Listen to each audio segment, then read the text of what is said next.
నమస్తే. శ్రీకాకుళం జిల్లాలో అత్యంత చైతన్యవంతులైన ఓటర్లు ఉన్న నియోజకవర్గం పాతపట్నం. మాజీ రాష్ట్రపతి వారాహగిరి వెంకటగిరిని జాతికి అందించిన ప్రాంతం ఇది.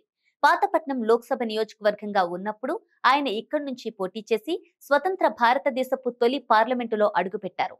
మొదట్లో కాంగ్రెస్ వైపు మొగ్గు చూపిన ఈ నియోజకవర్గం ఓటర్లు ఆ తర్వాత ఎన్టీఆర్ ను ఆదరించారు.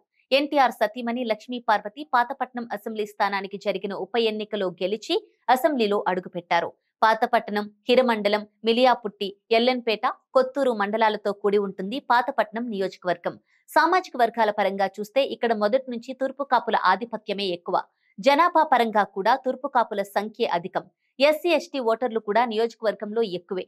కొప్పుల వెలమ, కాళింగులు కూడా గణనీయ సంఖ్యలో ఉన్నారు. తొలి ఎన్నికలు జరిగి 1952లో పాతపట్నం ద్విసభ్య నియోజకవర్గం ఉంది. 1995, 1962, 1967లో ఇది ఎస్సీ రిజర్వ్డ్ స్థానం. 1972 నుంచి జనరల్ స్థానంగా కొనసాగుతోంది.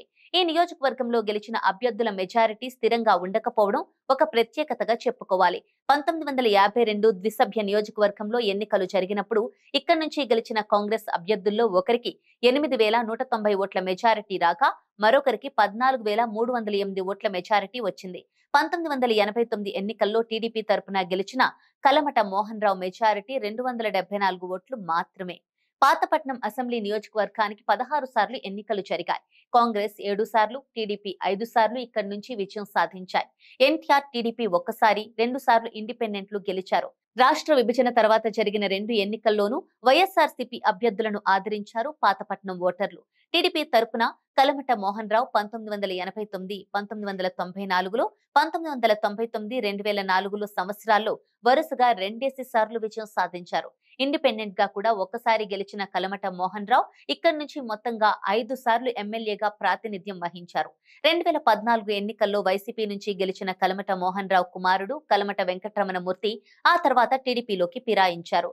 2019 ఎన్నికల్లో టీడీపీ నుంచి పోటీ చేసి వైసీపీ అభ్యర్థి రెడ్డి శాంతి చేతిలో ఓటమి పాలయ్యారు. జనరల్ స్థానంగా మారిన తర్వాత జరిగిన ఎన్నికల్లో తూర్పు కాపులు 8 సార్లు, ఒకసారి క్షత్రియుడు శత్రుచర్ల విజయరామరాజు, కమ్మ కులానికి చెందిన లక్ష్మీ పార్వతి ఇక్కడి నుంచి గెలిచారు.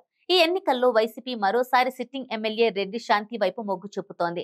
అటు టీడీపీ తరపున పోటీ చేసేది తానేనని మాజీ ఎమ్మెల్యే వెంకటరమణమూర్తి చెబుతున్నారు. 2014లో కలమట వెంకటరమణమూర్తి 3,865 ఓట్ల మెజారిటీతో గెలిస్తే 2019 ఎన్నికల్లో ఆయన ప్రత్యర్థి రెడ్డి శాంతి ఆయనపై 15,551 ఓట్ల మెజారిటీ సాధించారు. మరి ఈసారి మెజారిటీ ఎలా ఉంటుందో చూడాలి. For more interesting updates, do like, share and subscribe to Volga News.